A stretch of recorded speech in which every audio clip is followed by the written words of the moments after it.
기쁨의 언덕으로 TV와 하루를 함께 하시는 모든 분들 주 예수 그리스도로 환영합니다. 하나님께서 오늘 귀한 하루, 복된 하루 인도해 주실 줄 믿습니다.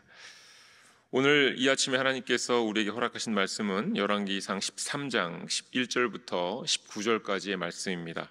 제가 여러분을 대신해서 봉독해 올리겠습니다. 베델에 한 늙은 선지자가 살더니 그의 아들들이 와서 이날에 하나님의 사람 베델에서 행한 모든 일을 그에게 말하고 또 그가 왕에게 드린 말씀도 그들이 그들의 아버지에게 말한지라. 그들이 아버지가 그들에게 이르되 그가 어느 길로 가더냐 하니 그의 아들들이 유다에서부터 온 하나님의 사람의 간 길을 보았음이라. 그가 그의 아들들에게 이르되 나를 위하여 나귀의 안장을 지우라. 그들이 나귀의 안장을 지우니 그가 타고 하나님의 사람을 뒤따라가서 상수리 나무 아래에 앉은 것을 보고 그에게 이르되 그대가 유대에서 온 하나님의 사람이냐 대답하되 그러하다. 그가 그 사람에게 이르되 나와 함께 집으로 가서 떡을 먹으라. 대답하되 나는 그대와 함께 돌아가지 못하겠고 그대와 함께 들어가지도 못하겠으며 내가 이곳에서 그대와 함께 떡도 먹지 아니하고 물도 마시지 아니하리니 이는 여호와의 말씀이 내게 이르시기를 내가 거기서 떡도 먹지 말고 물도 마시지 말며 또 내가 오던 길로 되돌아가지 말라 하셨음이로다. 그가 그 사람에게 이르되 나도 그대와 같은 선지자라. 천사가 여호와의 말씀으로 내게 이르기를 그를 내 집으로 데리고 돌아가서 그에게 떡을 먹이고 물을 마시게 하라 하였느니라 하니 이는 그 사람을 속임이라.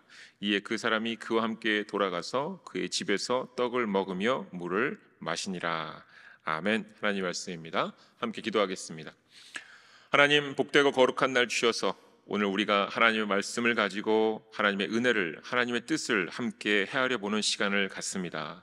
하나님, 이 말씀의 의미를 알게 하시고 말씀의 능력을 힘입어 오늘 우리가 전심으로 이 세상에서 하나님의 뜻을 드러내는 하나님의 백성으로 살아가게 하여 주시옵소서.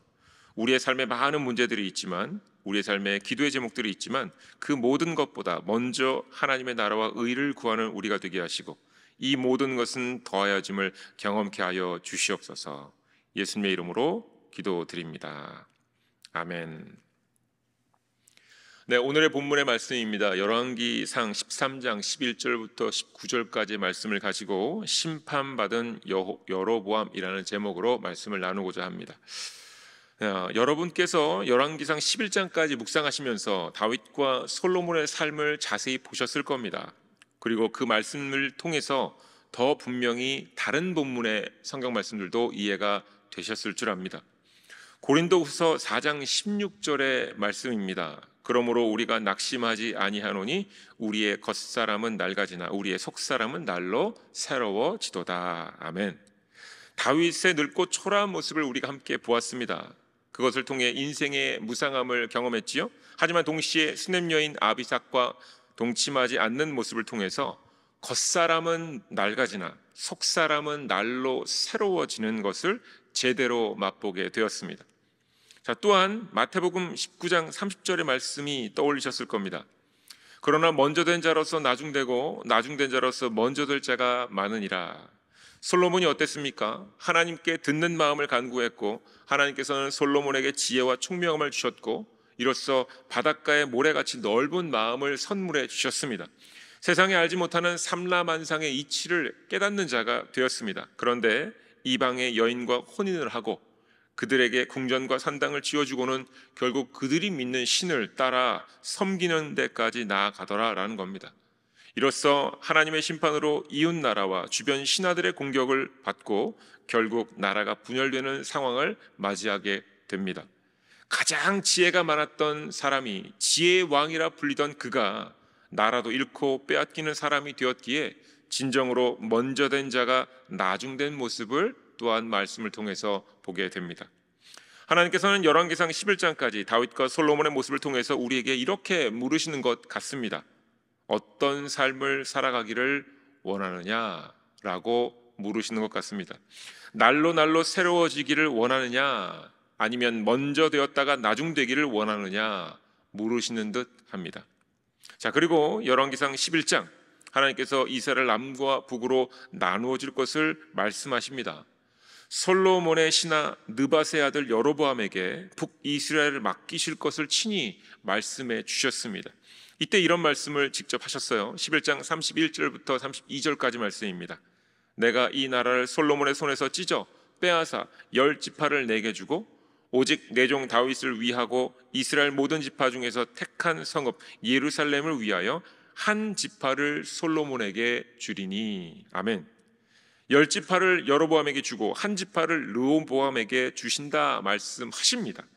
그리고는 36절에 말씀하시기를 내가 한 지파를 주어서 내가 거기서 내 이름을 두고자 하여 택한 성읍 예루살렘에서 내 종 다윗이 항상 내 앞에 등불을 가지고 있게 하리라 라고 말씀하십니다.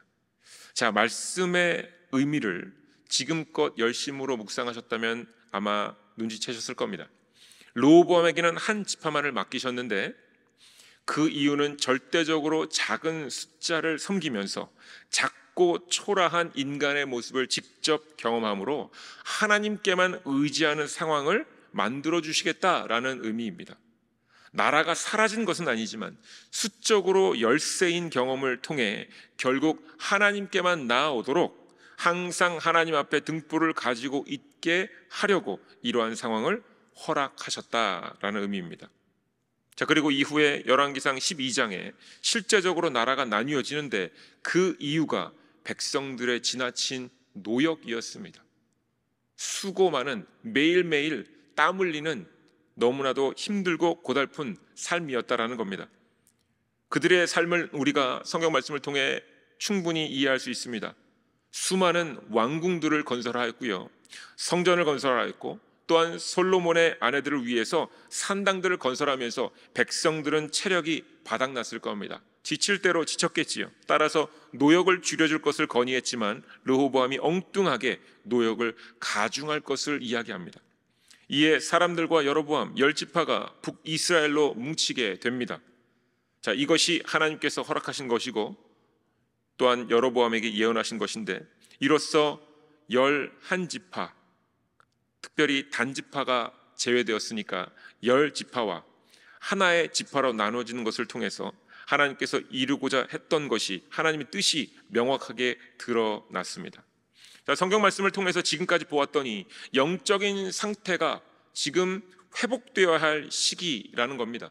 그래서 하나의 지파를 르호보암에게 맡기고 영적인 회복을 추구하게 하고요, 육적인 상태, 노역 때문에 너무 고달파 있었던 이 백성들에게는 이 10지파를 여로보암에게 맡겨서 육적인 회복을 이루게 하시겠다라는 겁니다. 비록 나라는 나뉘어졌지만 하나님께서는 이 나뉘어진 상황 속에서 한 지파와 10지파에게 영적인 회복과 육적인 회복을 허락하셨다라는 겁니다.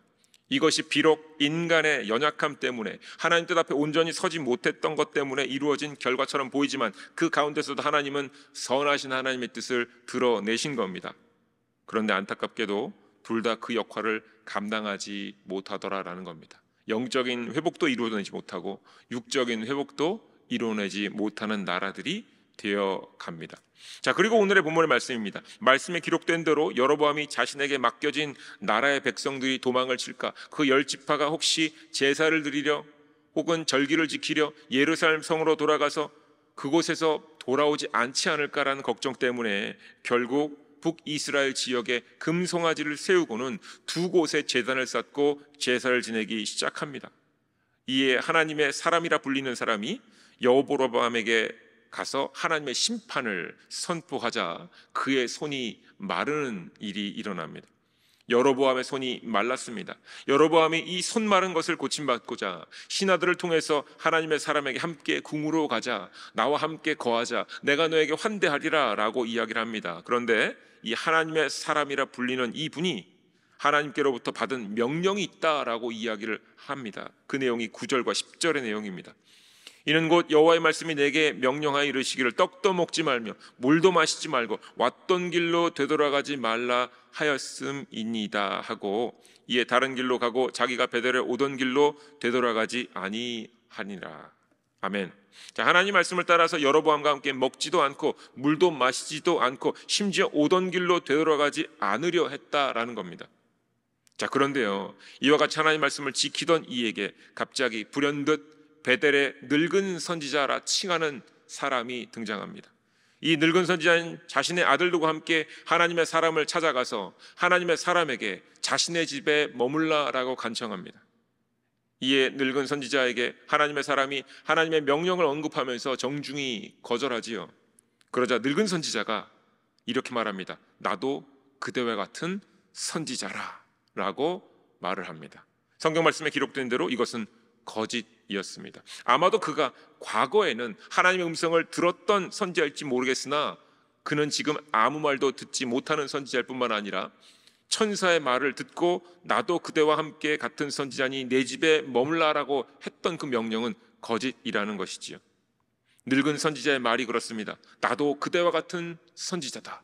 자, 이 말에 하나님의 사람, 즉 지금 하나님의 음성을 현재적으로 듣고 있는 이 사람이 갑자기 하나님의 명령을 잊어버리고는 그와 함께 가서 떡을 먹고 물을 마십니다.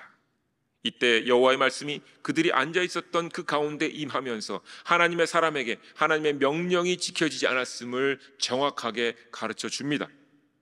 자, 이러한 말씀을 들은 뒤에 아마도 그의 마음 가운데 불안함과 떨림으로 자리에서 일어나서 말 위에 안장을 씌우고 떠나가던 그 길에서 길가에 사자를 만나 물려 죽는 일을 당합니다. 사랑하는 교회 여러분, 참 이 내용의 전개가 참 오묘합니다. 다윗과 솔로몬의 이야기가 우리 앞에 등장되어 있지요. 다윗의 그 늙었던 모습을 보여주고 그럼에도 불구하고 속사람은 계속 새로워져서 하나님 곁으로 다가가는 모습. 또 솔로몬의 이야기는 어떻습니까? 정말로 지혜 있던 사람이 갑자기 그 지혜를 다 잃어버리고 엉뚱한 삶을 살아가는 모습. 그리고 르호보암과 여로보암으로 나라가 둘로 나뉘어지는 가운데 하나님은 영적인 회복과 육적인 회복을 위해서 나라를 둘로 나뉘어서 각각의 맡은 역할을 하도록 인도하셨는데, 또 오늘 말씀을 보았더니 뜬금없이 늙은 선지자와 하나님의 사람 이야기가 우리 앞에 전개가 되는 겁니다. 어찌 보면 각각 다 다른 이야기인 것 같지만 가만히 보면 이 말씀이 하나로 통한다라는 겁니다. 다시 한번 생각해 보시죠. 앞서서 늙은 모습과 다윗의 늙은 모습과 동시에 다윗의 속사람이 자라고 있는 모습, 이것을 성경이 우리에게 보여주면서 우리의 겉과 속을 다시금 한번 돌아보는 시간을 줍니다. 그리고는 젊어서 지혜 있었으나 나중에는 산당을 짓고 있는 늙은 솔로몬의 모습을 보여주면서 우리의 인생의 여정 가운데 우리가 어떻게 변하고 있는지를 보여주지요. 세 번째 있었던 바로 이 뜬금없는 사건입니다. 늙은 선지자와 하나님의 사람의 모습을 보여주면서 하나님의 말씀을 현재형으로는 받았지만 지금 그 말씀을 따르지 못하는 사람이 될 것인지, 아니면 하나님의 말씀을 받았던 그 화려했던 과거는 있었지만 결국 현재 하나님의 말씀을 받지 못하는 거짓말밖에 할 수 없는 사람이 될 것인지 지금 우리에게 돌아보라고 말씀하시는 겁니다.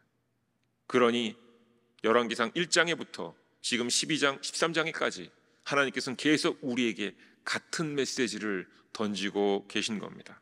사랑하는 교회 여러분, 하나님께서 이 모든 이야기를 보게 하십니다. 다윗의 이야기, 솔로몬의 이야기, 그리고 이름 없는 한 선지자의 이야기를 보게 하시면서 현재 우리는 어떤 모습인지, 겉사람은 늙어가지만 속사람은 날로 새로워지고 있는지, 과거는 화려했지만 현재는 하나님의 말씀을 잊고 살아가는 것은 아닌지 우리에게 돌아보라 물으십니다. 여로보암만 심판대에 서는 것이 아닙니다. 우리도 하나님의 말씀 앞에 하나님의 그 심판대에 서는 것임을 잊지 마셔야 됩니다. 그리고 사실 그 심판대, 우리 믿음의 증거, 우리 믿음의 분별은 바로 오늘 이 순간 우리가 하나님 앞에서 맞이하게 되는 시간입니다. 내일 심판받는 것이 아니고요, 빛으로 나오는 자는 이미 심판을 받았다 하셨으니 오늘 말씀대로 살아갈 것인지 말 것인지 이미 우리 앞에 심판대는 놓여져 있습니다. 사랑하는 교회 여러분, 믿음으로 다시금 우리의 믿음을, 우리의 삶을 하나님께 주신 말씀들을 점검해 보시면서 지난 과거의 영광을 붙들고 살 것인지, 아니면 막연하게 나아지겠지, 좋아지겠지, 믿음도 성숙하겠지라고 꿈을 꾸며 살아가는 것인지, 특별히 오늘 말씀을 통해서 지금 나와 함께 하시는 하나님께서 나와 어떤 말씀을 하시고 어떻게 살기를 원하시는지, 또는 오늘 우리가 현지형으로 하나님을 만나 어떻게 살아가는 것이 가장 기쁘고 복된 것인지 돌아보시고 결단하시고 살아가시는 오늘 하루가 되시길 주님의 이름으로 축원드립니다. 기도하겠습니다.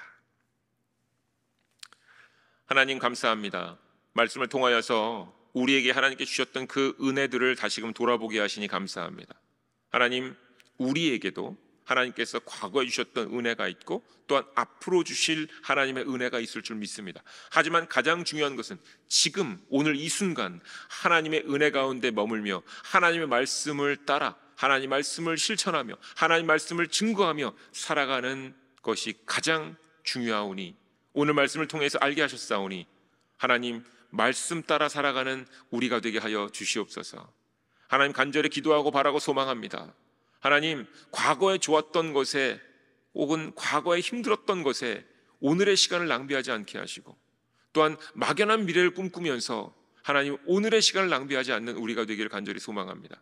오늘 우리를 깨워주셨고 말씀을 주셨고 기도하게 하셨사오니 이제 우리에게 주신 말씀 하나하나를 곱씹으며 하나님께 묻고 하나님의 뜻을 행하며 하나님의 선하심을 쫓아가는 우리 모두가 되게 하여 주시옵소서. 그것이 오늘 우리에게 주신 그 귀한 시간을 낭비 없이 사용하는 것일 뿐만 아니라 하나님의 말씀 안에서 우리의 삶이 의로운지 정직한지 구별되는 시간이 될 것입니다. 하나님, 오늘 이 시간을 우리가 아낌없이 하나님과 함께 동행하며 낭비 없이 사용하게 하여 주시고 하나님의 은혜에만 머물게 하여 주시며 또한 이것을 나누고 전하는데 부족함 없는 하나님의 백성들에게 하여 주시옵소서. 모든 걸 주님께 맡겨드립니다. 예수님의 이름으로 기도드립니다. 아멘.